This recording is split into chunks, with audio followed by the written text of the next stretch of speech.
Top 8 college degrees for dollar income. Dad, ano ba mga college degrees na alam mo na mataas ang dollar income earning nito? Siyempre, number 1 sa listahan natin, being a pilot. Kung kaya nyo, maging aircraft pilot o airplane pilot, yan ang napakalaki ng bayad yan. No? Kasi maraming airline overseas o international airlines na naghahanap talaga ng piloto. And kadalasan, pag piloto ka, ang starting pay yan, either $5,000 up to $10,000.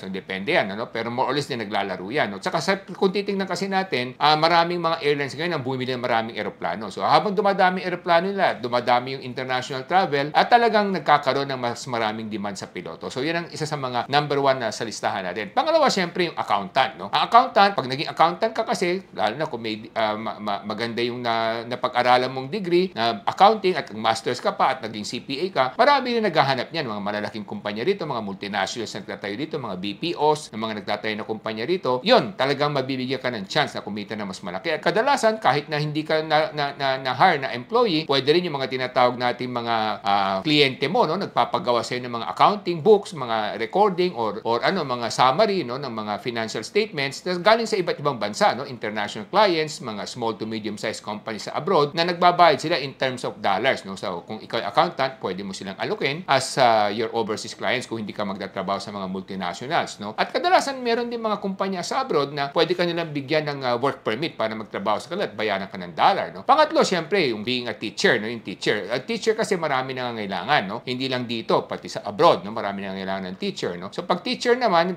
meron din yung mga tutor na sinasabi nila, online English tutor na binabayaran sila mga Koreano, mga Hapon at mga Taiwanese para nang sa ganun kumita sila ng extra income sa dollars, no. Kasi napakarami rin naghahanap ng teachers, hindi lang sa Pilipinas pati din sa overseas, no. Number 4, siyempre seaman, no. Kasi siyempre ang daming barko, habang lumalakas ang kalakalan ng mga iba't ibang bansa, maraming barko ang kailangan na kanilang i-deploy at marami silang kailangan na seaman. So ang mga seaman, isa rin yan sa mga dollar earner ng ating bayan, no. So panglima, siyempre yung sinasabi natin mga software engineer, no? Kasi lalo na ngayon, mga artificial intelligence napakarami ng mga artificial intelligence. So maraming mga software programs na kinakailangan isulat nila at kinakailangan ilikhain nila o ihubugin nila. So talagang yan, isa rin sa mga maraming kumpanya naghahanap ng mga ganyan, mga Google, yung mga Nvidia. So marami naghahanap diyan, no? Microsoft. So lahat yan, naghahanap sila ng mga software engineers, whether local as BPO or overseas, no, deployment.